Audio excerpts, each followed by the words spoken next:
Bienvenue à la Cinémathèque dans le cadre de la rétrospective et de l'exposition, vous avez compris, James Cameron au 5e étage de la Cinémathèque. Peut-être certains et certaines l'ont déjà vu. J'ai grand plaisir à accueillir, pour plusieurs raisons, Julien Dupuis et Stéphane Moïsakis. Là, vous pouvez...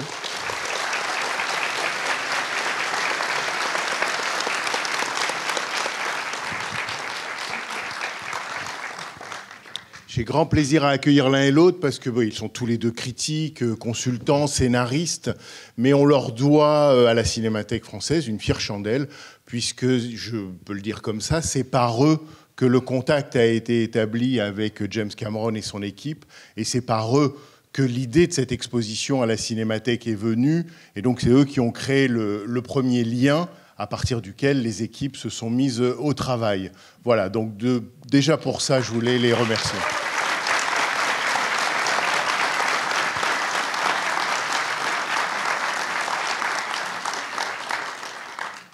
Voilà, un mot aussi, ils n'en finissent pas d'être dans l'actualité de la Cinémathèque, puisque vous le savez pour certains d'entre vous, ils ont créé en 2012 un site qui s'appelle Capture Mag, qu'ils ont décliné ensuite en podcast et qui maintenant ils déclinent en revue de cinéma. Le numéro 1 est sorti, il est en vente à la librairie de la Cinémathèque française. Certains, je vois, l'ont déjà acquis. Et j'en suis ravi parce que... Alors eux, ils font le chemin inverse, ils commencent par un site et ensuite ils font une revue papier. Bon. Et toujours est-il qu'ils ont mis à l'honneur de leur premier numéro William Friedkin, avec un énorme dossier consacré au cinéaste américain. Avant de leur céder la parole, je vais vous poser une question, non pas qui voit Abyss pour la première fois, mais qui voit Abyss en version longue pour la première fois sur grand écran. Voilà, on a bien fait, je crois. Voilà. Julien, Stéphane, si vous voulez dire un mot. Oui, déjà on voulait vous remercier à la Cinémathèque française, Bernard, Isaac, tout le monde, en fait, Xavier, de nous accueillir aussi aujourd'hui pour présenter le film. Donc nous, c'est un film qui nous tient vraiment à cœur parce que je pense pour Julien, c'est peut-être la même chose aussi. Moi, c'est le premier Cameron que j'ai découvert en salle. C'est un film qu'on aime beaucoup. La version longue passe très rarement en salle. Moi, j'ai eu la chance de la voir au grand écran Place d'Italie en 93 quand ils ont ressorti le film en vidéo, quoi. Donc voilà, et à ma connaissance, c'est jamais. Je crois pas, mais il y a sûrement des gens dans la salle qui me répondraient à ma place. Mais en tout cas, voilà, donc c'est une très belle découverte. Moi, je trouve que c'est ma version préférée du film. Ça, il faut aussi le savoir. Je crois que c'est la version préférée de James Cameron aussi, parce qu'il a dû couper tout un segment du film en fait pour le sortir en salle en 89. À la demande du studio. Il avait le director's cut, mais il a dû choisir à quel endroit il fallait faire ça. On en parlera après. Il y avait eu aussi des problèmes techniques, mais on en parlera aussi peut-être tout à l'heure si on a le temps. Donc voilà, donc c'est assez. On va être dans la salle avec vous pour voir le film. Voilà, c'est ce qu'on voulait dire. Oui, voilà, nous on est des grands admirateurs du travail de Cameron depuis des années. Donc on est très content en fait que Cameron soit aussi accueilli à la Cinémathèque. C'est-à-dire que c'est quand même un parcours super. Cameron, quand on a grandi, comme c'est notre cas dans les années 80-90, il était un peu pris trop souvent comme un réalisateur de blockbuster pétaradant, et puis c'est tout, quoi. Et c'est intéressant en fait qu'il soit, enfin c'est nécessaire, c'est indispensable qu'il soit enfin reconnu comme un auteur à part entière et un auteur en tout point exceptionnel. C'est ce qu'on va essayer de se faire un peu le reflet de ça tout à l'heure. C'est-à-dire que ce qui est intéressant dans Abyss, c'est que c'est déjà un film extrêmement personnel. Alors je vais le citer mal, mais je me rappelle que c'est François Cognard, un des grands journalistes de Starfix, qui disait qu'il bâtissait des forges dantesques pour en sortir un papillon de verre. Et ça s'est jamais aussi mieux appliqué, je trouve, que dans Abyss. Vous allez voir un spectacle absolument incroyable et en même temps qui se résume, en fait, quand on va dans sa substantifique moelle, à un récit qui est extrêmement intimiste, et ça on vous en parlera tout à l'heure, qui parle spécialement à Cameron au moment où il tourne le film. On va aussi vous parler tout à l'heure des innombrables défis techniques de Abyss. Il faut savoir qu'Abyss est probablement un des tournages les plus difficiles, les plus âpres, les plus ambitieux, les plus audacieux aussi de l'histoire du cinéma. Et donc on va revenir avec toi, Bernard, tout à l'heure sur tout ça. Voilà. Donc voilà, on reviendra sur l'origine du projet, comme l'a dit Julien, sur la préparation, sur le tournage, sur la réception du film, sur son remontage. Si ça vous intéresse, donc à la fin du générique de fin, vous comptez 10 minutes et puis vous revenez. Voilà, bonne projection, bon Abyss et à tout à l'heure.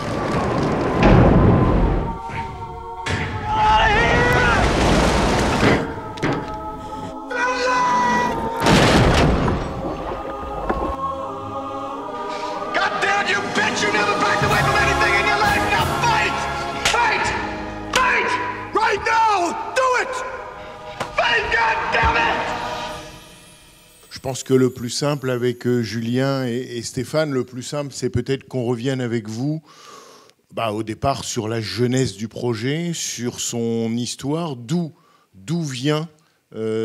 lui vient Abyss. Cameron grandit au Canada, du moins enfin, jusqu'à son adolescence. Contrairement à ce qu'on pourrait éventuellement penser, il grandit dans la peur vraiment d'un holocauste nucléaire.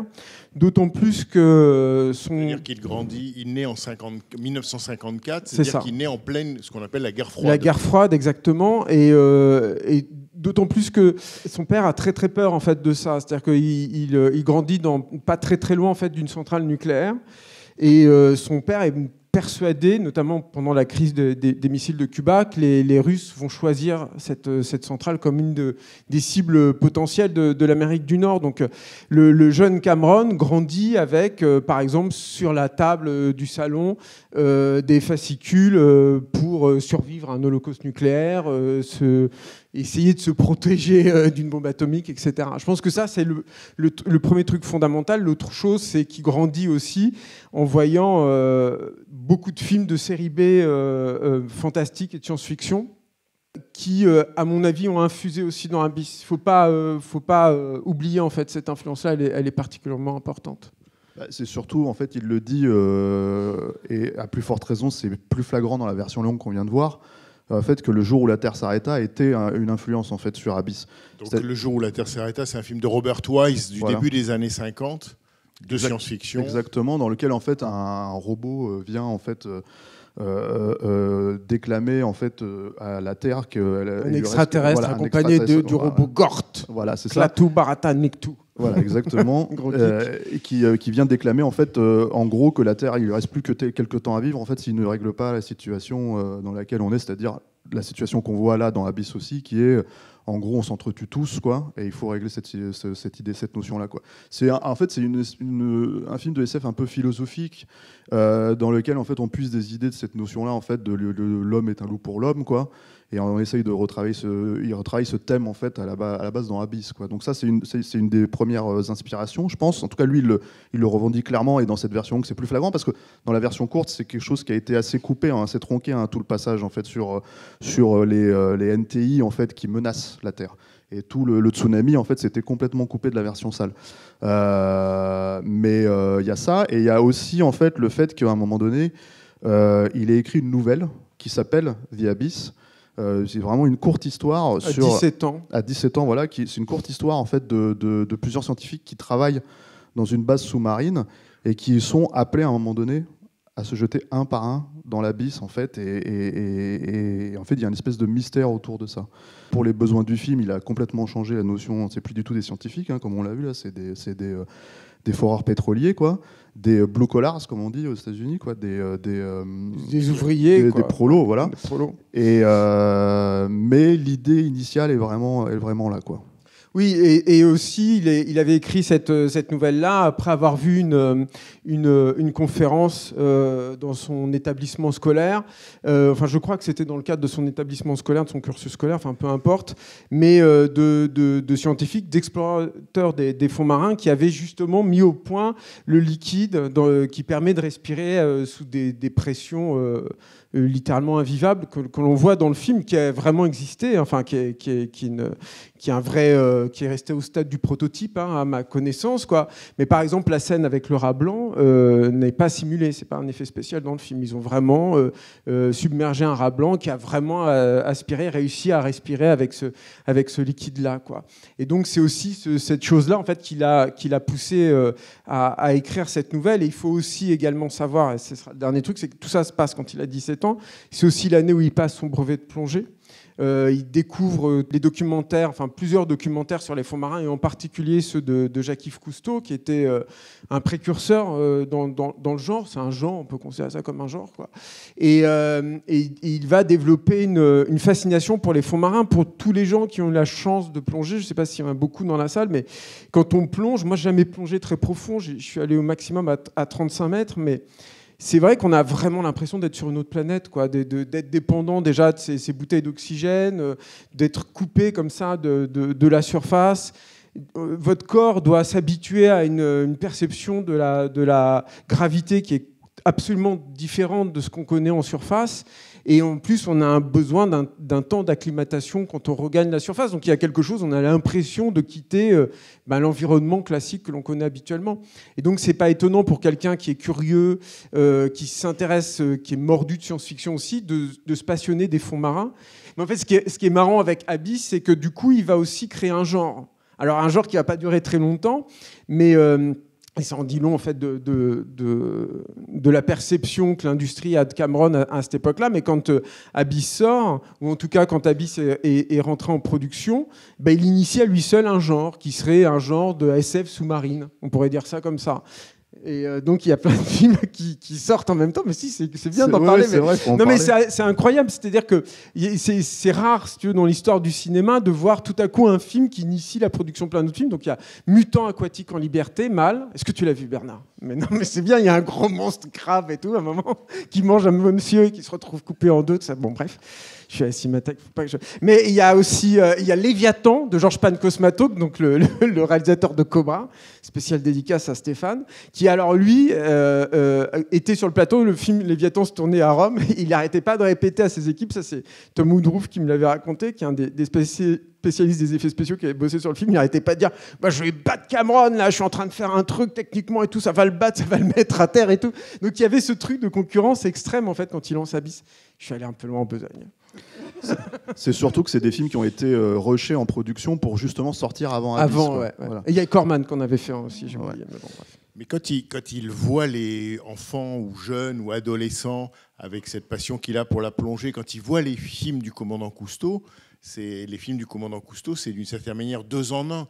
Ça lui donne le goût des fonds marins et ça lui donne le goût de filmer les fonds marins. C'est-à-dire que le commandant Cousteau est aussi, bien sûr, un scientifique, mais aussi un cinéaste. C'est quelqu'un qui imagine une structure de production pour montrer l'invisible. Et là, tout d'un coup, il trouve presque l'équation de son cinéma. Il y a ça, il y a la découverte de l'océan aussi, mine de rien, parce que en fait, Cameron, il a grandi à Niagara Falls, donc il n'y a pas d'océan là-bas. C'est vraiment, en fait, c'est en arrivant à, en Californie, quelques années après, que d'un seul coup, il plonge vraiment librement en fait dans l'océan et il découvre ça en fait. Donc il y a cette notion-là. Il y a la découverte de 2001 aussi, c'est très important, mine de rien. 2001 Odyssée de l'espace, le film de 68 de Kubrick. Voilà, exactement. Et en fait, le truc, c'est que quand il lance vraiment la production d'Abyss, et que je pense qu'on peut situer que c'est à ce moment-là que James Cameron devient vraiment James Cameron, tel qu'on le connaît aujourd'hui, c'est-à-dire un cinéaste qui était déjà extrêmement ambitieux quand il faisait Terminator et Aliens le retour, mais qui là en fait a les moyens, et les studios lui donnent les moyens en fait de se permettre de faire le film que lui veut faire depuis toujours, quoi, c'est-à-dire Abyss, quoi. Et Abyss est censé être la réponse à 2001, la réponse sous-marine. Donc il voulait en fait, en gros, dans son esprit, faire en sorte que les spectateurs aient le même sentiment avec les fonds marins qu'ils ont eu en fait en découvrant 2001 avec l'espace, quoi. C'est vrai que ça peut sembler un peu lointain en fait de prime abord, mais c'est vrai que je pense qu'il y a un truc dans 2001 qui est cette peur et ce côté exaltant de l'inconnu, qui est le truc même de l'explorateur. Et ça, c'est hyper important de toute façon chez Cameron. Je pense que ce soit dans les histoires qu'il raconte ou la machinerie qu'il met en place pour concevoir ses films, il y a ce truc-là, c'est-à-dire qu'il y a cette nécessité de se lancer sur des terrains qui n'ont pas été explorés encore et de braver l'inconnu pour, on l'espère, dénicher quelque chose, quoi. Ce qui est intéressant en tout cas sur Abyss, c'est qu'en tout cas à partir de ce film-là, il n'y a jamais eu de projet facile en fait chez James Cameron. Tous ses projets étaient difficiles, mais là il met très clairement sa carrière en jeu. C'est-à-dire qu'il a eu des acquis avec le succès les succès consécutifs en fait de Terminator et d'Aliens le retour. Et là c'est vraiment son film. C'est à lui, c'est son univers. Et le film aurait été un échec tonitruant, et ça n'a pas été le succès escompté, Abyss, mais ça n'a pas non plus été un échec tonitruant. Il aurait eu probablement du mal en fait à se remettre en selle après ça, quoi. C'est important de dire effectivement l'horizon que représente pour Cameron un film comme 2001 Odyssée de l'espace, c'est-à-dire qu'à partir de 2001 Odyssée de l'espace, tout cinéaste qui se confronte à la représentation de mondes éloignés, qu'ils soient en profondeur ou dans l'espace, se heurte en quelque sorte à la limite de 2001. L'autre chose, c'est que, bien sûr, on pense à Rencontre du troisième type de Spielberg de 77 quand on voit le film, mais aussi on se dit qu'avec Abyss, c'est à la fois la suite et le contraire de Aliens, qui est le film qu'il a fait juste avant. On est avec Aliens au fin fond de l'espace. Ici, on est au fin fond de la mer. Et puis surtout, l'autre, l'alien, cesse d'être une menace pour devenir finalement un allié. Oui, mais sauf que, tu vois, dans Alien le 8e passager, le film de Ridley Scott, l'alien est une espèce d'incarnation totale du mal. Il n'est pas allé chercher Scott, je pense qu'il n'est pas allé chercher Giger pour rien. C'est-à-dire Giger était le concepteur de l'alien, ouais, du monstre en fait, du xénomorphe en fait, dans Alien le 8e passager.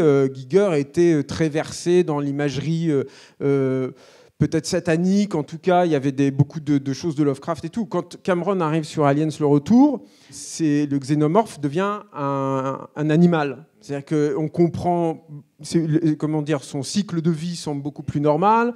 Il institue une hiérarchie avec l'arrivée de la reine alien, etc. Et tu veux dire qu'il humanise déjà. Il y a quelque chose. C'est bizarre de dire comme ça, mais oui, je pense un peu, quoi. Oui, non, mais tu as raison. Oui, c'est moins tranché que ça. C'est-à-dire qu'il y a le monstre déjà avec Cameron évolue, quoi. C'est ça, exactement, quoi. Après, qu'est-ce que en fait, la réalité, c'est surtout que quand on dit que Cameron devient vraiment entre guillemets James Cameron en fait sur Abyss, c'est que il y a l'idée d'aller tourner. Littéralement sous l'eau, quoi. Ce qui est extrêmement important. Tu parlais d'Aliens. Moi, j'adore cette anecdote avec Cameron. Je ne sais pas si elle est tout à fait vraie, mais il y a des années après Titanic, il était question à un moment donné qu'il fasse un film dans l'espace. Et en fait, Cameron a longtemps cherché à se demander en fait comment s'il pouvait partir dans l'espace. Il n'a pas pu y arriver. Il y a eu toute une histoire. Mais il a commencé à faire l'entraînement, etc. Voilà, exactement. Et je relis ça à Abyss parce qu'en fait, il y a un moment donné, il y avait la notion que quand un studio lui a dit vous voulez faire un film sur Mars, super. On vous finance. Et Cameron a fait oui, je veux faire un film sur Mars. Sur Mars. Et là, les mecs évidemment sont devenus livides. Alors j'adore cette anecdote parce que, je sais pas si elle est vraiment fondée ou pas, il faudra lui poser la question, mais ça lui ressemble totalement, quoi. Et ça semble cohérent pour nous d'ici parce que justement, en fait, il y a toute la notion de tourner Abyss sous l'eau. Ça a été un tournage absolument dément, quoi. Il faut, parce que là, vous dites un tournage colossal et à partir duquel, qui a imposé un nouveau standard même, ou qui est devenu la mesure de la démesure cameronienne. Il n'a pas d'équivalent encore, quoi. Voilà, il faut peut-être revenir et expliquer comment c'est, je dirais, même pas le tournage, comment c'est préparé le tournage d'Abyss. Et qu'est-ce qui en a rendu possible le tournage ? Donc il y a la notion déjà de toute façon qu'il a peut-être pas un chèque en blanc, mais en tout cas la confiance de la Fox, on va dire, haute prémisse du projet. Il faut vraiment préciser ça parce que ce ne sera pas forcément le cas à la fin de la production, quoi. Il y a aussi le fait que c'est le troisième film qu'il fait avec sa femme, en fait, Gillian Hurd, qui est une productrice en béton armé, pour reprendre une expression, pour reprendre une expression qui est dans le film. Je pense que le personnage de Lindsay lui doit énormément dans l'écriture et dans la façon dont elle est représentée à l'écran, quoi. Et même s'ils étaient en train de divorcer, puisque c'était ce qui est en train de se passer à ce moment-là, ce qui fait quand même un écho avec ce que le film raconte, ils sont restés partenaires jusqu'au bout de la production, jusqu'au bout du film, quoi. C'est très important en fait de mettre en place cette relation-là parce que en gros, toute l'idée de Cameron, c'était de ne pas tourner sous l'eau. C'est-à-dire dans un océan où ça c'est le premier point. Il avait tenté de faire un décor sous-marin pour Piranha 2, les tueurs volants. Il est resté très peu de temps sur ce tournage-là, mais il avait tenté. Et du jour au lendemain, en fait, tout ce qu'ils avaient élaboré sous l'eau avait été rasé par une lame de fond. Et donc il s'est dit, là, c'est une catastrophe. Si on commence à tourner vraiment dans l'océan, c'est ingérable. Tu peux pas, en fait, c'est impossible. Donc il faut contrôler l'environnement. C'est ça l'idée. Il faut contrôler les éléments. Et du coup, en faisant des recherches, en fait, ils sont tombés sur une centrale nucléaire plus ou moins semi-abandonnée, je crois. Abandonnée, qui n'avait jamais fonctionné. Voilà, en Caroline du Sud. Du Sud ? Ouais. Caroline du Sud. Ouais, c'est ça. À Gaffney. Et en gros, l'idée, c'était de remplir cette gigantesque cuve pour en fait permettre de contrôler le tournage sous l'eau de cette manière-là. Alors, ça s'est pas passé exactement comme ça, hein, évidemment. Ça n'a pas été aussi simple, quoi. Tu voulais Non, juste, oui, ils ont détourné un lac, l'eau d'un lac, en fait, pour merger tout ça. Et donc, cette centrale nucléaire avait été laissée à l'abandon depuis très longtemps. Donc, déjà, il y avait des fissures dans tous les coins. Tu veux dire qu'ils ont investi, en fait, ils ont investi le réacteur principal, ouais. Qui donc forme une cuve, dont on peut dire que, enfin, les dimensions sont évidemment gigantesques. Ouais, c'est monstrueux. Hein. Je crois que j'avais lu que pour remplir ce que tu appelles une cuve, enfin, une cuve, oui, c'est 30 millions de litres pour arriver à remplir quelque chose qui fait 60 mètres de diamètre. C'est là-dedans qu'ils vont principalement tourner, puisqu'ils vont aussi utiliser un autre endroit de la centrale nucléaire. Un autre bassin plus petit, mais en tout cas, c'est là que se tourne l'essentiel de ce qu'on voit. En fait, si tu veux, le truc qui est intéressant, c'est que souvent, les scènes sous-marines, depuis très longtemps, en fait, alors ça n'est pas toujours le cas, il y a eu des scènes sous-marines très belles qui ont été tournées dans 20 milieux sous les mers, dans plusieurs James Bond, hein, Opération Tonnerre, il y a une scène sous-marine qui est incroyable. Dans Jamais plus jamais aussi et tout. Bon, on avait déjà tourné des scènes sous-marines, mais pas à ce point-là. Et très souvent, en fait, il y a un trucage qui est communément utilisé, mais même encore aujourd'hui. Hein, on l'a utilisé par exemple dans le Seigneur des Anneaux, la communauté de l'anneau, qui est le dry for wet, le sec pour humide. Alors qu'est-ce que c'est que le sec pour humide? Donc en fait, en gros, tu tournes dans un environnement à sec, quoi, et tu simules un environnement marin. C'est ce qu'ils ont fait dans Léviathan. C'est ce que Georges Pancosmatos dit. Ah, moi je vais faire la nique à Cameron. Et en fait, donc ils ont le truc, c'est que tu filmes avec un environnement très très enfumé, avec une lumière adaptée, donc très bleutée, etc. Et tu mets en général, tu tournes au ralenti. Pour rendre la pesanteur et le fait que les mouvements soient beaucoup plus lents dans l'eau. Et ils auraient pu tourner Abyss comme ça. C'est-à-dire qu'avec des systèmes de câbles pour faire nager les personnes et tout. Et Cameron...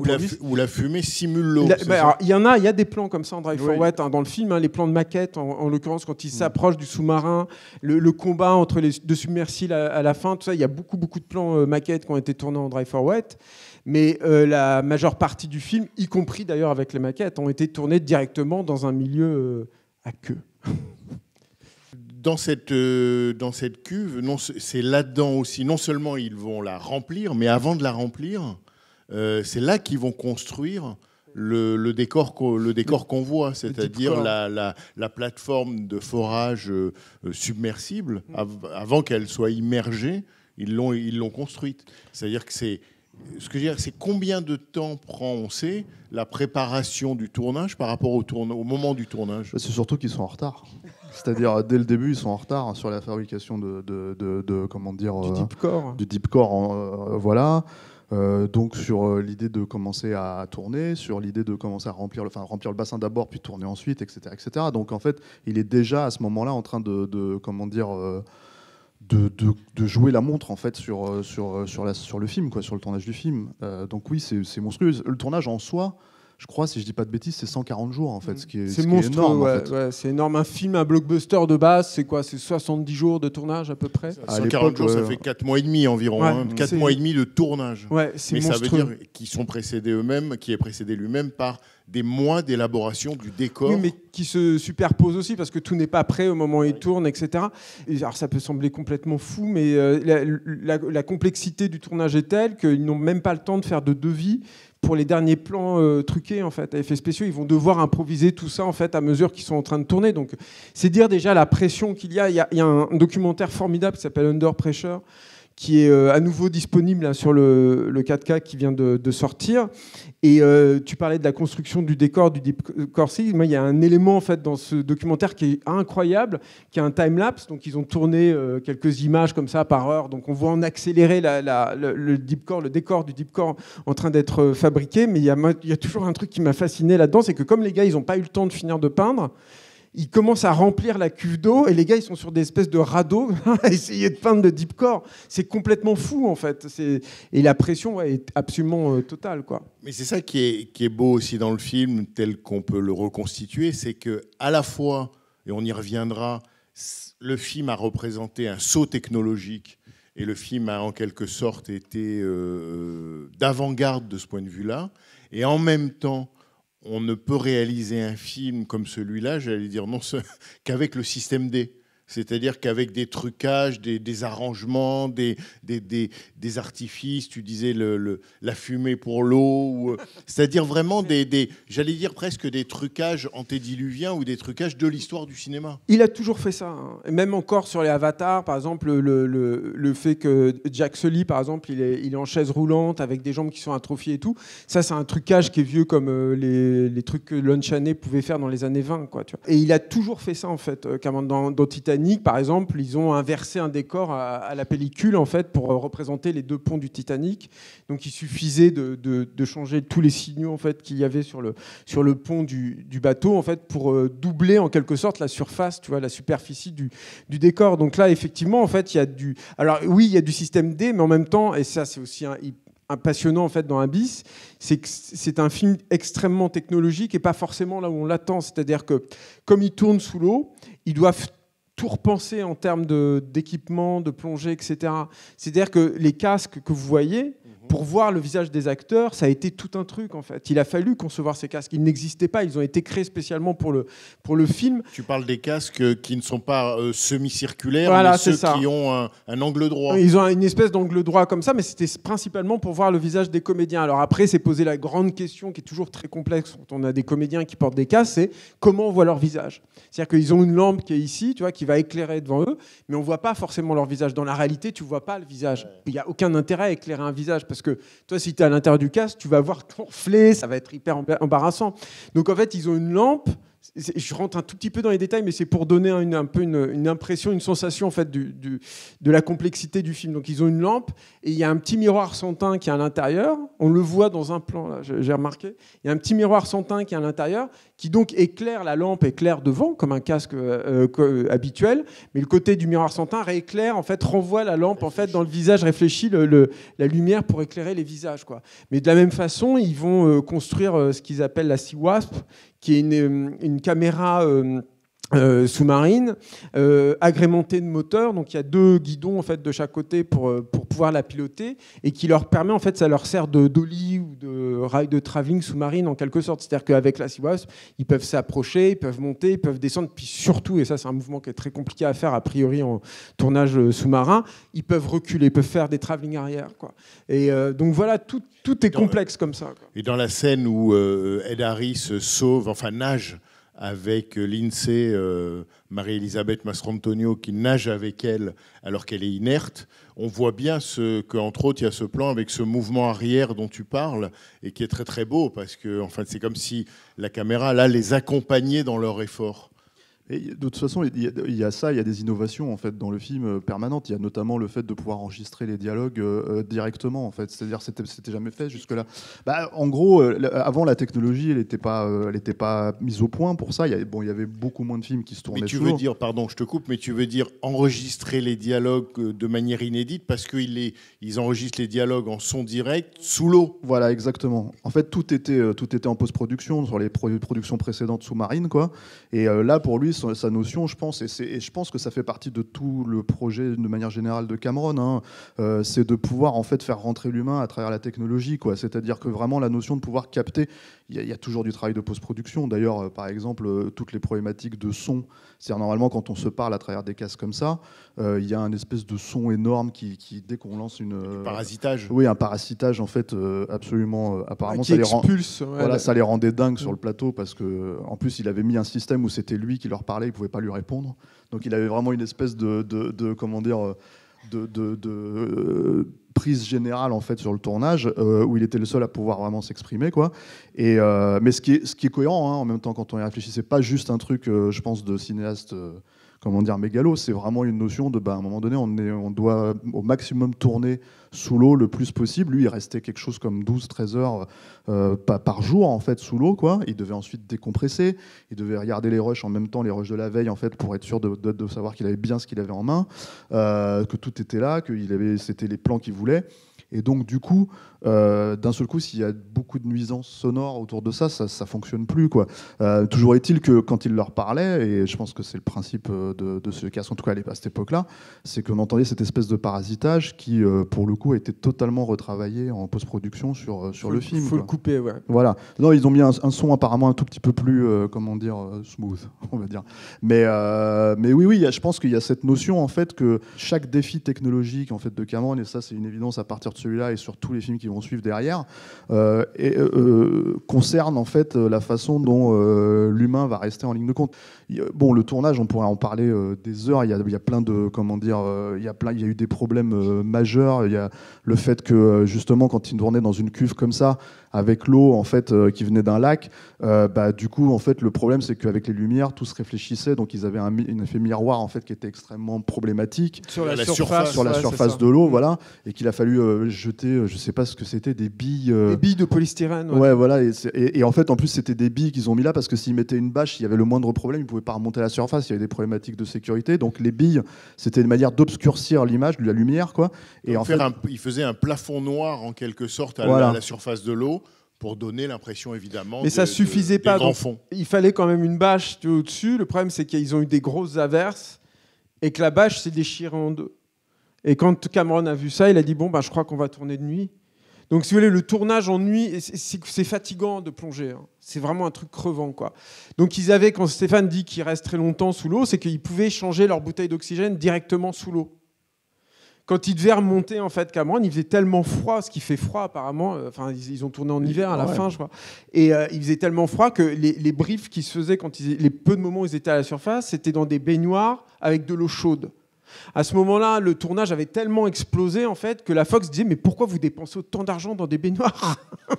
C'est quoi le truc ? Il a fallu leur expliquer, mais ils comprenaient pas. Ils étaient dans leur bureau à Los Angeles, voilà, tout va bien. Il faut se rendre compte en fait des conditions. Ça devait être un cauchemar. Ils étaient au milieu de nulle part.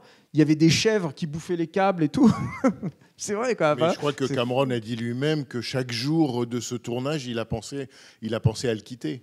C'est-à-dire que je pense que ça est tenace. Et il est tenace. Mais effectivement, on peut peut-être résumer en quelques mots l'ambiance de tournage pendant 140 jours. Comme on a précisé que personne ne pouvait lui répondre, quand d'un seul coup il y avait des espèces de conversations, parfois des fois avec des langages des signes, en fait, il comprenait ce que les techniciens ou les comédiens essayaient de lui dire.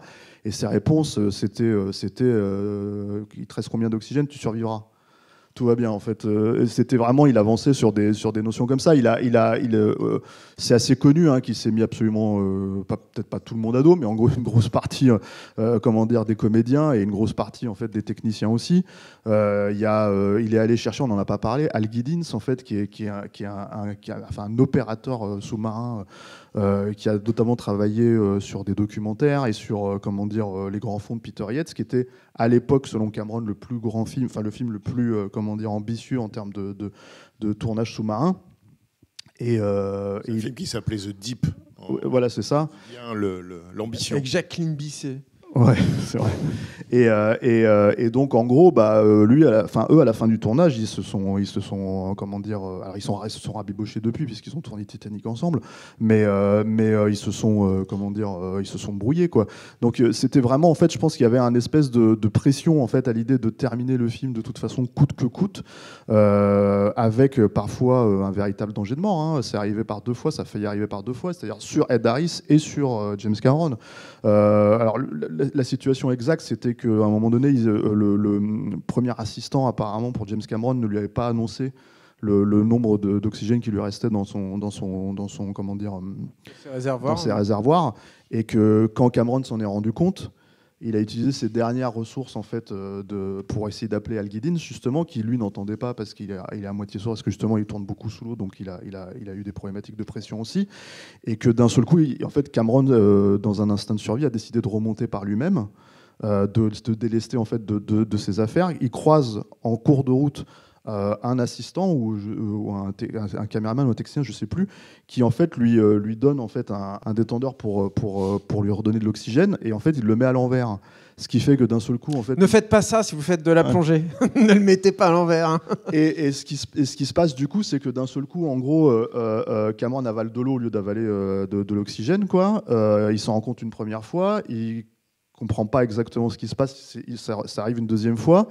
Il essaye de se débattre en fait avec le type qui comprend pas où est le problème, quoi, en gros, et il lui met une patate en fait pour pouvoir remonter à la surface et survivre. Enfin, en gros, c'était littéralement une question de survie, quoi.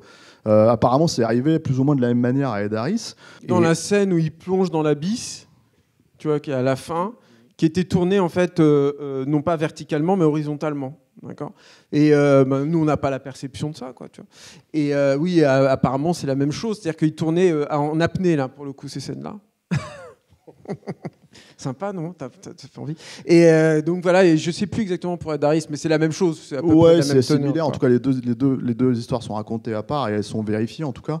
Et le truc, c'est que bah, en gros, Cameron étant Cameron, quand il est remonté à la surface, en gros, il a viré et le premier assistant et le technicien en question, ce qui est plus ou moins légitime, quoi. Cameron étant Cameron aussi, le truc, c'est que par exemple, Al Giddins, donc le directeur de la photo sous-marine, là, qui est chef opérateur, là, que Cameron comparait à un trépied humain parce qu'il avait sous-marin, parce que tellement il avait la capacité de garder trépied humain sous-marin. Voilà. Bon, bref, apparemment le mec avait une faculté à cadrer, à savoir maîtriser. C'est dur hein, de bouger sous l'eau, de savoir. Ces appareils, c'est du 35, hein, évidemment. Donc c'est pas facile quoi, à manipuler tous ces engins-là. Bref.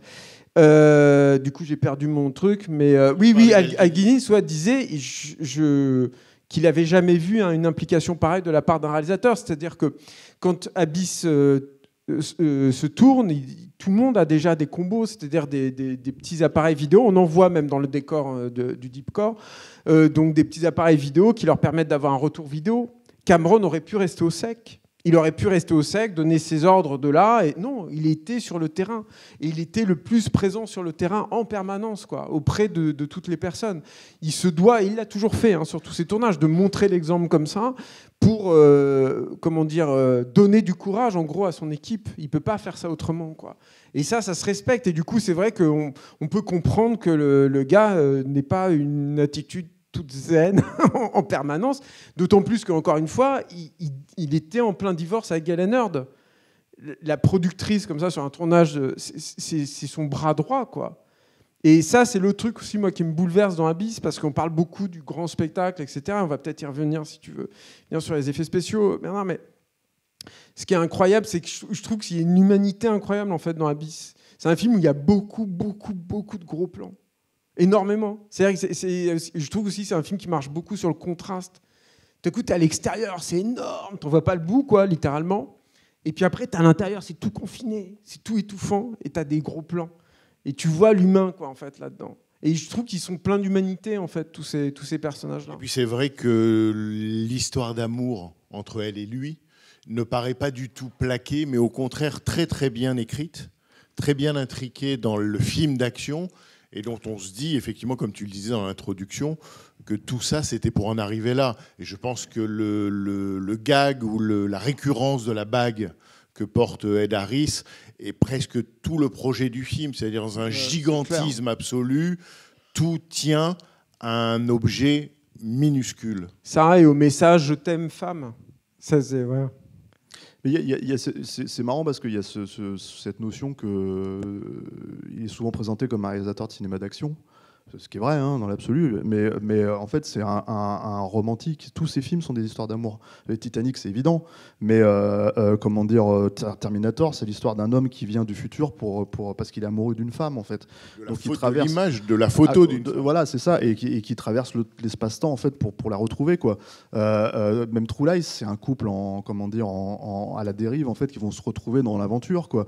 Avatar sur fond d'explosion nucléaire. Sur fond d'explosion nucléaire. Avatar c'est ça aussi quoi. Et je pense en plus qu'il y a cette notion, plus on avance et plus il y a cette notion en fait que même le spectateur doit quelque part tomber amoureux en fait des personnages qui sont dans le film quoi. Ce qui est flagrant c'est que pour tous les problèmes qu'ils ont eu sur le plateau, un des moments les plus déchirants, en fait, c'est le tournage de la scène de la résurrection avec Marie-Elisabeth Mastrantonio, quoi. On imagine bien qu'elle a dû se taper tout le tournage aussi de la même manière que tous les autres comédiens, qu'elle a dû, en baver vraiment, quoi, et qu'arriver à ce moment spécifique, en fait, où ils sont en train de tourner cette scène, qui est une scène extrêmement déjà tendue par la notion même de la séquence, quoi, tendu sur le plateau, qui est déjà un plateau tendu depuis des mois et des mois. D'un seul coup, en fait, quand elle est en train de tourner cette scène où tu as Ed Harris qui lui met des claques dans la tronche et qui font prise sur prise sur prise, et que, en fait, en gros, à un moment donné, pendant le tournage de la séquence, il y a le chef opérateur Michael Salomon qui, d'un seul coup, dit on n'a plus de film, en fait, dans la caméra. Là, elle explose, en fait. Elle explose littéralement sur le plateau. Elle ne reviendra pas, ça se voit, hein, quand on regarde le film. Il y a tout le moment à la fin où la sortie de séquence, en fait, elle est littéralement que sur les... voilà, c'est ça, et pas sur elle, quoi, parce qu'elle a refusé de tourner la fin. Et sur le contre-champ d'Ed Harris, qui est incroyable dans cette scène. Ils avaient déjà, quelques prises en main. Hein. Ils avaient de quoi monter la séquence, quoi. Mais en fait, en gros, elle s'est barrée en disant, en hurlant, on n'est pas des animaux, en fait. Il faut arrêter maintenant de nous traiter comme de la merde, quoi. Et je pense que c'est toute la pression, en fait, du tournage qui fait que, parce que, encore une fois, voilà, c'est cette scène-là qu'il faut réussir. Vraiment, s'il y avait une scène à réussir dans le film, c'est celle-là, en fait. Je pense que c'est quand on aura tout oublié du film, quand on sera vieux, la scène dont on se souviendra, c'est celle-ci, la scène de la résurrection, totalement, qui est absolument irrésistible. On peut voir le film plusieurs fois, c'est le moment où généralement le spectateur craque. Qui est bizarre, enfin, c'est pas bizarre d'ailleurs, elle est incroyablement puissante, mais il y a presque un truc de cinéma-vérité dans les tournées caméra à l'épaule.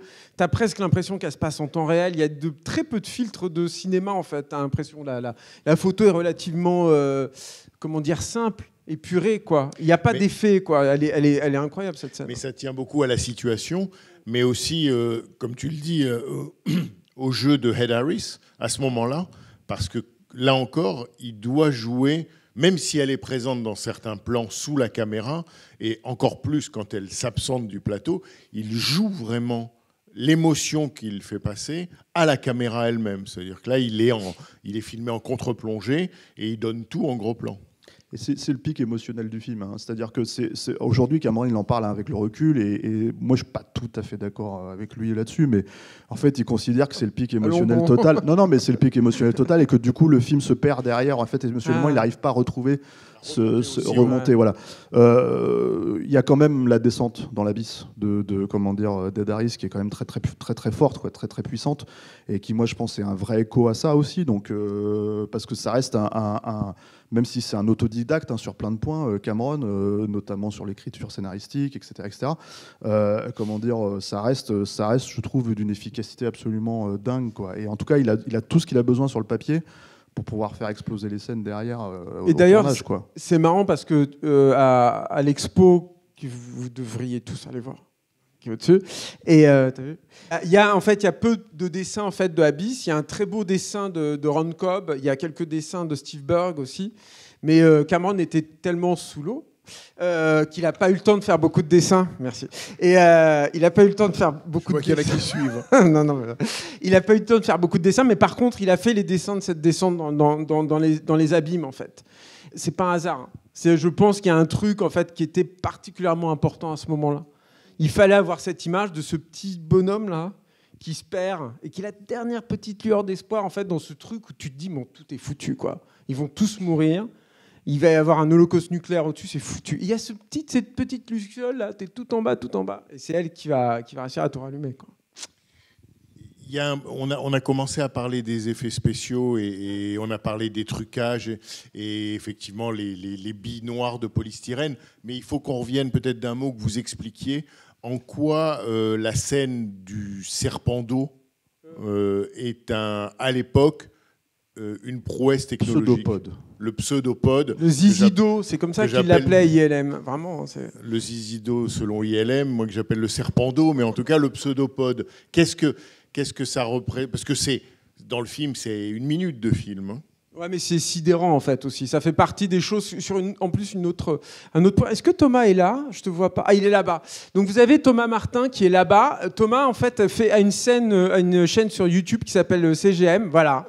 Non, il faut le saluer parce que Thomas est un des rares, même au monde, en fait, à se focaliser sur les débuts des effets spéciaux numériques, enfin des images de synthèse au cinéma. Et il fait un travail remarquable, très érudit d'une part, et très recherché. Il va chercher vraiment à faire des interviews de ceux qui font et tout. Et Thomas est en train de préparer justement un épisode de CGM uniquement dédié à cette séquence-là. Ils ont refait des séquences numériques parce qu'il y a 2 plans qui ont été coupés dans la scène telle qu'on la voit aujourd'hui, qui avaient été prévus. C'est-à-dire que pareil, si vous allez à l'expo, il y a plusieurs modèles en acrylique de ce tentacule d'eau, et il y en a un où vous allez voir le tentacule d'eau se sépare en 4 tentacules au bout pour attraper quelque chose. Ils l'ont refait pour qu'on ait une sensation en fait de ce que donne cette séquence. Pour la faire très courte, je ne vais pas trop geeker là-dessus, quoi, mais ce qui est intéressant, c'est qu'on a déjà utilisé de l'image de synthèse au cinéma auparavant. Il y en a déjà eu, évidemment, l'exemple le plus connu, c'est certainement Tron, en 82. ILM a développé avec toute l'équipe qui va faire ILM, Industrial Light and Magic, qui est la société, qui est la société fondée par George Lucas en 1976, quelque chose comme ça, 75-76, qui s'est occupé donc des effets spéciaux de la Guerre des Étoiles et qui est devenu le leader en termes d'effets visuels. Et Lucas, il faut lui reconnaître ça, a toujours eu comme volonté en fait de chercher à qu'est-ce que va être le cinéma de demain et à être très proactif là-dedans et à perdre beaucoup d'argent en essayant de développer des technologies qui porteront pas forcément leurs fruits. Donc voilà. Et parmi toutes ces technologies-là, il a essayé de se dire, qu'est-ce qu'on peut faire avec l'imagerie numérique ? Qu'est-ce qu'on peut faire avec l'image de synthèse ? Est-ce qu'il y a une porte potentielle là-dessus ? C'est quelque chose qui l'intéressait dès la sortie en fait de la Guerre des Étoiles. Il y a même un tout petit peu d'image de synthèse dans la Guerre des Étoiles. Bref. Et donc, il y a eu des tentatives précédemment, mais ce sont en général c'est en général en fait l'image de synthèse utilisée pour représenter quelque chose qui émane du monde de l'ordinateur. Bon, particulièrement dans Tron, tu vois, c'est particulièrement évident. Film de 82, il y a des personnages qui sont projetés comme ça dans un ordinateur, qui se trouvent à participer littéralement à des jeux vidéo, tout ça. Et donc, ça avance du côté de l'ordinateur, mais ça avance très doucement. Cameron, lui, conçoit cette séquence-là en sachant que ça va être très compliqué à faire. Et il cherche pendant très longtemps à la faire de façon, on va dire, un peu plus traditionnelle. Il cherche notamment à la faire en filmant à très haute fréquence un seau d'eau qu'on jette comme ça dehors. Donc on aurait eu une espèce de jet d'eau comme ça au ralenti qui avance. Et par-dessus, il y a plein de pistes qui sont évoquées, mais ça c'est une des pistes dont a parlé Phil Tippett notamment, qui est un spécialiste des effets spéciaux, qui a failli travailler du coup sur le film. Et donc il y avait... c'était de la clay motion, c'est-à-dire c'est de l'image par image, mais on modèle en fait le personnage en même temps qu'on l'anime. C'est Gromit particulièrement. Donc ils envisagent plein de trucs. Et puis du côté d'ILM, il y a quelques gars qui travaillent avec l'informatique qui disent à Cameron, nous on peut le faire, on peut probablement le faire, quoi. Et donc ils vont le faire. Et ce qui est il y a plein de choses qui sont compliquées dans la séquence du tentacule d'eau, mais un des trucs qui est très compliqué, c'est l'eau. L'eau, c'est horriblement dur, quoi. L'eau, il se passe beaucoup de choses. Déjà, il y a les petites vaguelettes qui sont par là. Donc là, c'est à la fois un mélange de programmation et de simulation en fait, des vaguelettes, mais il faut les casser tout le temps, il faut les ranimer derrière, etc. Et en même temps, le problème, c'est qu'il y a à la fois de la réflexion, ça reflète, l'eau reflète en fait des choses, on a parlé tout à l'heure avec le grand bassin, et de réfraction, c'est-à-dire que là sur les verres d'eau qu'on a ici, quoi, si je mets ton iPhone là derrière, ton smartphone, en fait, vous verrez que le smartphone semble comme cassé en fait. Ça c'est l'eau en fait qui dévie la lumière et tout, et donc il faut pouvoir reproduire toutes ces choses-là. Je vais vous passer les détails, tout ça, vous irez voir la vidéo de Thomas, mais c'est vrai que c'est un effet de sidération totale. C'est-à-dire, moi, je me souviens très bien avoir vu le film en salle à l'époque. Et le reste, on avait une petite idée. On se disait, ça a peut-être des maquettes et tout. En plus, moi, j'étais déjà un peu là-dedans. J'étais jeune, mais j'étais déjà vachement branché effets spéciaux et tout. Mais ça, c'était vraiment un truc où tu comprends pas, en fait, ce qui se passe. Et c'est idéal pour cette séquence-là. C'est le but. Tout à coup, tu es vraiment du côté des personnages qui comprennent pas ce qu'ils sont en train de voir non plus. Qui se disent littéralement, ça doit venir d'ailleurs, ça, en fait. Ça doit venir d'un autre monde. Et moi, il y a un autre truc aussi que j'ai adoré toujours là-dedans. Stéphane parlait de ramener l'humain. C'est la façon qu'il a aussi de ramener l'humain là-dedans. C'est d'avoir cette idée que le tentacule d'eau va dupliquer les visages et va simuler en fait des expressions humaines. Déjà, moi, je pense qu'on peut déjà voir là, les prémices, alors, évidemment du T-1000 de Terminator 2, mais évidemment aussi de Avatar. Pour moi, c'est une évidence. C'est-à-dire, cette volonté d'essayer de capter le visage différemment et tout. Et ça ramène beaucoup d'humanité. Tout à coup, c'est rigolo. on a ce tentacule d'eau qui nous tire la langue. Moi, j'adore ce truc, quoi. C'est super. Et ça, c'est très Cameron aussi, c'est cette volonté. C'est un vrai... il est très versé dans ce qu'on appelle la hard SF, c'est-à-dire la science-fiction pure et dure, où vraiment tu dois justifier les choses par la science, etc. Mais il a toujours cette faculté à ouvrir la porte aux gens qui ne sont pas versés là-dedans, qui ne sont pas sensibles à ce type de genre. Et je pense que le moment, par exemple, où Lindsay, elle met le doigt en fait, dans le tentacule, ce qui est complètement inattendu, je trouve, hein, et le goûte et dit « Ah, c'est de l'eau de mer », tout d'un coup, il y a un ancrage, on se dit « Ah, ça y est, j'ai compris comment ça marche », ou presque. Donc voilà, non, c'est une séquence assez sidérante, quoi. Et surtout, en fait, comme tu l'as dit, il y a une constance énorme en fait, dans le travail de Cameron, quoi. C'est-à-dire, effectivement, le fait de pouvoir simuler, à travers l'image de synthèse, une émotion humaine, bah, tout simplement, en fait, c'est une manière de dire on peut le faire. Alors là, on peut le faire, on le voit, hein, c'est, j'ai pas envie de dire rudimentaire, mais c'est rudimentaire par rapport à, comment dire, à Avatar. Avatar, la voix de l'eau, où on voit des émotions humaines sur des visages en images synthèses qui sont absolument incroyables, quoi. En fait, on ressent totalement ces personnages. Il n'y a pas un seul moment où dans Avatar, on questionne le monde en fait, dans lequel ça se passe et les personnages qu'on voit, qu'on suit, quoi. Et en fait, tout simplement, bah, y a littéralement 20 ans entre Abyss et Avatar, presque 30, 30 et quelques en fait, avec Avatar 2, quoi. Et il y a une constance en fait, absolue. Et surtout la notion en fait, de dire que même si ce n'était pas forcément le but initial de la séquence, hein, il a dit qu'en fait, en gros, s'il y avait un problème, si ça merdait, parce que c'était un risque en fait, de faire ça de cette manière-là, bah, il pouvait la couper. Il pouvait couper la scène tout simplement, quoi.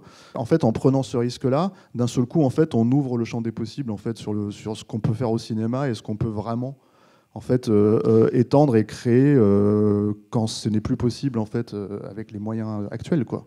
Et c'est intéressant parce que là, il y a un peu d'émotion, il y a quelques mimiques, quelques grimaces. Dans Terminator 2, tout à coup, le T-1000, quand il est en forme chromée, donc en image de synthèse, il dit « Get out » au monsieur qui est dans l'hélicoptère, qui est un hommage au premier Terminator d'ailleurs. Mais tout à coup, il y a le dialogue qui arrive.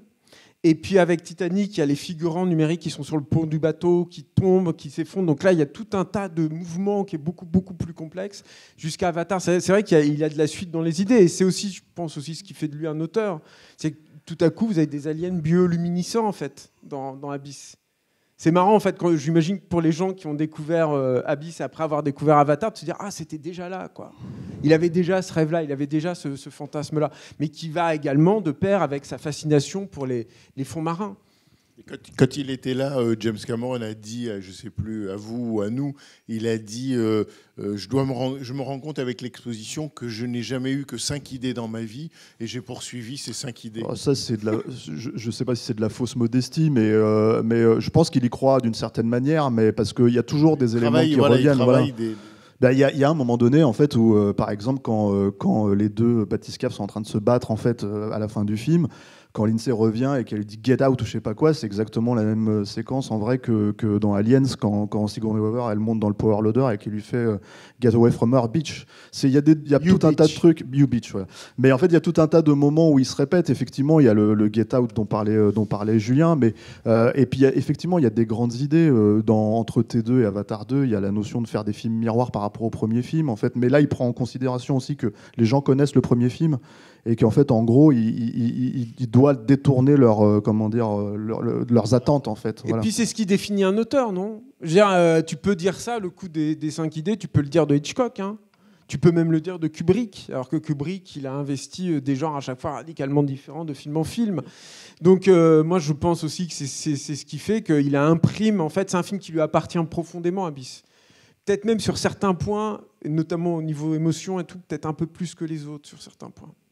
Revenons d'un mot sur la sortie en 1989 et la ressortie en 1993. Qu'est-ce qui se joue en 89 ? Qu'est-ce qui se rejoue en 93 ? Parce que nous, là, on a vu la version 93. Je peux peut-être parler de la sortie, moi.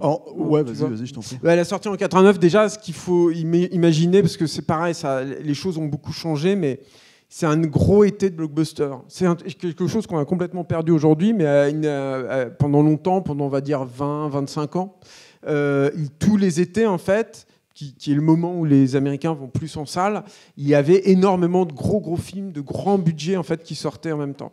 Abyss est sorti un peu à la fin en fait, de cette période-là parce qu'il y a eu beaucoup de retard, notamment au niveau des effets spéciaux, mais aussi aux coupes que Cameron a dû faire vis-à-vis de la Fox, qui estimait que le film était trop long et lui-même n'était pas satisfait de l'effet du raz-de-marée qu'on voit à la fin du film. Et c'était un été qui était particulièrement encombré. Il y avait Batman de Tim Burton qui a raflé la mise. Il y avait Indiana Jones et la dernière croisade. Il y avait Ghostbusters 2. Il y avait quoi d'autre, Steph c'était monstrueux, quoi. Enfin, voilà. Mais, et donc, le film n'a pas été littéralement un échec. Ça n'a pas été un succès. Ça n'a pas été un triomphe, en fait, comme ça avait été le cas pour Aliens le Retour ou Terminator. Et c'est une des raisons qui va le mener à faire Terminator 2, d'ailleurs, hein, je pense. Il y a ça, il y a le fait qu'effectivement, il y avait une brouille avec le studio, donc en fait, le studio le poussait... La 20th Century Fox. Voilà, le studio le poussait à couper en fait, dans le film, mais couper de manière égale, c'est-à-dire dans les séquences, par exemple, eux, ils étaient partants pour couper la scène de la résurrection. Hein. C'était quasi... en tout cas, une grosse partie, quoi, ce qui est complètement absurde. L'idée de Cameron, c'est de se dire, OK, si je dois couper... dans le film, autant enlever une sous-intrigue tout entière, quoi. Il y a aussi le fait que ça, il l'a expliqué récemment, que en gros, à l'époque, il savait pas forcément lire parce qu'il y avait des projo-tests, et il savait pas forcément lire les cartes des projo-tests, et il se rendait pas compte forcément que... Les commentaires, tu veux dire? Voilà, c'est ça, les commentaires des premiers spectateurs, en fait, qui sont un peu triés sur le volet. On prend des démographies, on va dire, particulières qu'on espère être les gens qui vont aller voir le film. En l'occurrence, le truc, c'est que lui-même, en fait, a montré le film avec enfin, c'est même pas des effets spéciaux pas terminés, quoi. C'est-à-dire que la vague, elle y était quasiment pas. C'était peut-être une image comme ça, en fait. Voilà. Donc, il n'y avait pas la conscience, en fait, que les spectateurs, en fait, lambda, d'un seul coup, ça les sort du film, en fait, si l'effet spécial n'est pas terminé, quoi. Donc, il s'est dit, bon, bah voilà, on coupe tout ça. Et en fait, il avait le final cut malgré tout. Hein. Ça reste son cut à lui, hein, de celui qui est sorti en salle à l'époque, quoi. Et après, il y a eu effectivement la notion de repousser le film au maximum pour pouvoir justement le terminer. Et fin juillet, c'est ça, aux États-Unis, ça devait sortir fin juillet, c'est finalement sorti début août, enfin 9 août, quelque chose comme ça. Et en l'occurrence, c'était la dernière date pour la Fox, parce que la Fox lui a dit, la rumeur voudrait que la Fox lui aurait dit, soit vous sortez le film à cette date, soit vous vous engagez à, en fait, aller dans 3000 cinémas dans tous les États-Unis et à raconter le film à chaque séance, quoi. Donc en gros, c'était une manière de dire, il faut sortir maintenant, il faut arrêter, monsieur. Mais peut-être aussi que du fait de l'ampleur du budget du film, du fait des dépassements de ce que le film a coûté, peut-être que de sortir en 89 une version de presque 3 heures, c'était aussi un calcul, c'est-à-dire que tu perdais par jour au moins une séance, c'est-à-dire donc de la recette sur une séance, alors que si tu ramènes le film à 2h15, tu peux espérer placer une séance de plus dans la journée. Et c'est un film les films étaient moins longs à l'époque. Hein. Ouais, et puis c'est un film qui a dépassé son budget de, je crois, 4 millions de dollars, ce qui est monstrueux, hein, pour l'époque, quoi. On est loin évidemment, hein, des 80 millions de dollars de déplacement de Titanic, hein, qui était budgété à la base à 120 et qui s'est retrouvé à 200, quoi. Mais quand même, malgré tout, en fait, pour le studio, c'est un énorme risque énorme, parce qu'il n'y a pas de comédien connu. C'est-à-dire, c'était aussi le choix de Cameron, hein, de pas aller chercher des têtes d'affiche ou des stars, en fait, des vraies stars, quoi. Il était question vaguement de Mel Gibson à un moment. Ouais, mais en gros, lui, enfin, Ed Harris, par exemple, à un moment donné, le studio a demandé à ce qu'on lui mette une perruque. Parce qu'il perdait ses cheveux, voilà, c'est ça. Mais en fait, et Cameron a fait, mais non. T'imagines? Voilà. Non, mais voilà. Et je suis en train d'imaginer. En plus, c'est absurde parce que, il est extrêmement charismatique, Ed Harris. Donc voilà. Mais donc, il y a tous ces trucs qui font que le studio était très, très, tendu. Ouais, voilà. C'est-à-dire que la situation était compliquée entre Cameron, qui ne se laisse absolument pas faire, évidemment, et le studio qui a besoin à un moment donné que le film marche, quoi. Mais donc, si d'une certaine manière tu dis il était responsable et conscient il avait le final cut en 89, pourquoi cette ressortie et donc le rétablissement de la version longue en 93? Est-ce que c'est parce qu'il y avait eu entre-temps le succès de Titanic et que ça lui permettait tout simplement d'exploiter une version longue? Non, c'était avant Titanic. C'était avant Titanic. C'est avant Titanic. Et il y a un truc, c'est Steph, parce que je pense qu'il a plus d'infos que moi, mais juste une petite précision. Cameron a fait des versions alternatives, on va dire, de quasiment tous ses films. De Terminator 2, de Aliens. qui est peut-être la plus radicalement changée d'ailleurs, évoluée, hein, avec Avatar peut-être. Donc Avatar, il est coutumier du fait. Mais ça, je pense que c'est lié à son perfectionnisme extrême. Hein. Ouais, en tout cas, ce qui est certain, c'est qu'il y a même un director's cut, tout relatif, hein, de Piranha 2. Hein, c'est dire. Voilà. dire. Mais dont il est responsable ? En fait, apparemment, d'après ce que j'ai compris, parce que c'est une version qui existe en laserdisc ou VHS de l'époque, quoi, américaine, hein, ça n'existe pas chez nous. C'est en gros, il a viré un maximum de choses. Le film est plus court, hein, d'embarrassante, on va dire, quoi.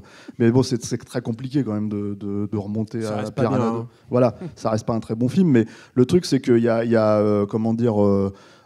Effectivement, mais moi je pense qu'il y a deux types de director's cut chez James Cameron. Il y a celui, par exemple comme Abyss, où je pense que c'est vraiment son director's cut. Je pense qu'il y a comment dire, il y a la notion que là le film est complet. Ils ont mis de l'argent en fait pour terminer les effets spéciaux, et ce qui n'était pas terminé, hein, les effets spéciaux du raz-de-marée au moment comment dire de la sortie du film, quoi, en salle. Et puis après il y a les director's cut où effectivement ils rajoutent des choses, voilà, mais qui apparemment ne sont pas ses versions finales pour lui. En fait, Terminator 2 par exemple, quand il l'a ressenti en 3D, moi je m'attendais à ce qu'il sorte la version longue, que je préfère en plus aussi, quoi. Et apparemment pas du tout, quoi. C'est-à-dire Avatar, c'est pareil. Avatar, quand il ressort le film il y a 2 ans, juste avant Avatar 2, il prend la version en fait qui était la version qui est sortie en salle en 2009, et non pas la version qu'il a refait en 2010, ni non plus la version de 3 heures qu'il avait sortie en Blu-ray, quoi. Donc je pense qu'il y a deux, comment dire, types de director's cut pour lui. Et effectivement, il y a eu le boom du marché vidéo à l'époque, c'est-à-dire qu'en gros, c'est plus du tout le cas aujourd'hui. En tout cas, beaucoup moins. Mais à l'époque, en fait, un studio pouvait se rattraper en fait, sur les ventes en fait, en vidéo, quoi. Donc en VHS à l'époque et en laserdisc en l'occurrence, parce que c'était un format. Cameron a toujours suivi les nouveaux formats aussi vidéo, quoi. Donc voilà, jusqu'à un certain degré, parce que là Abyss est quand même resté inédit pendant comment dire, presque 25 ans, quoi, puisque le DVD qui était sorti à l'époque, il date de 2000 et il n'y a pas eu d'édition depuis. Là, avec le 4K maintenant, ça revient, quoi. Donc voilà, je pense qu'il y a comment dire, il y avait l'idée de montrer le film en entier. Dans le livret en fait qui est avec le laserdisc, il explique en fait, en gros, que le film qui a un peu changé la donne auprès des studios pour sortir des films en version, en 3 heures, quoi, c'était Danse avec les loups de Kevin Costner, qui a été un vrai succès phénoménal à l'époque aussi, inattendu complètement. C'est de 92, hein, non, 90, ouais.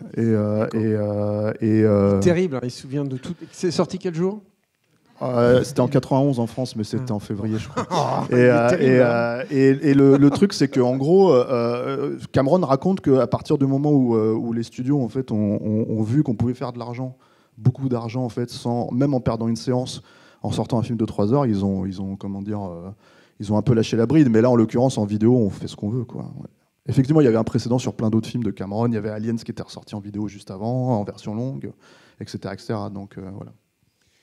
On va s'arrêter là, mais peut-être Stéphane, tu voulais dire un mot de conclusion ou pas ? Non, compléter juste ce que disait Julien sur l'exposition. En fait, c'est vraiment, comment dire, émouvant. En fait, parce que ça part d'un livre, hein, qui s'appelle Tech Noir, hein, qui est comment dire, qui vous sert maintenant à la Cinémathèque de catalogue pour l'exposition, dans une version un peu abrégée par rapport à sa version initiale, en fait, qui était sortie, je crois, en 2021.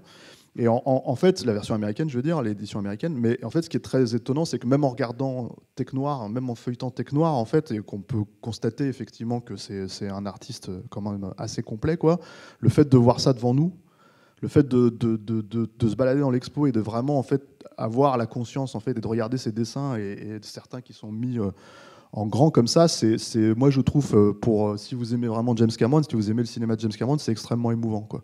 Donc c'est vraiment en fait c'est un petit événement cinématographique, vraiment en fait, le fait d'avoir cette cette expo qui dure jusqu'au mois de janvier, quoi. Donc voilà, c'est si vous aimez ça, allez-y vraiment, quoi. Voilà. J'ajoute, et là on aura vraiment bouclé la boucle, que sur le site de Capture Mag, vous pouvez retrouver un entretien que les deux ont fait avec James Cameron dans l'exposition au 5e étage. Là, je pense qu'on a bouclé la boucle. Je vous remercie vraiment beaucoup tous les deux. Merci à vous. Merci à vous. Merci à vous. But there are 2 candles in the dark. I'm with you. I'll always be with you, but I promise.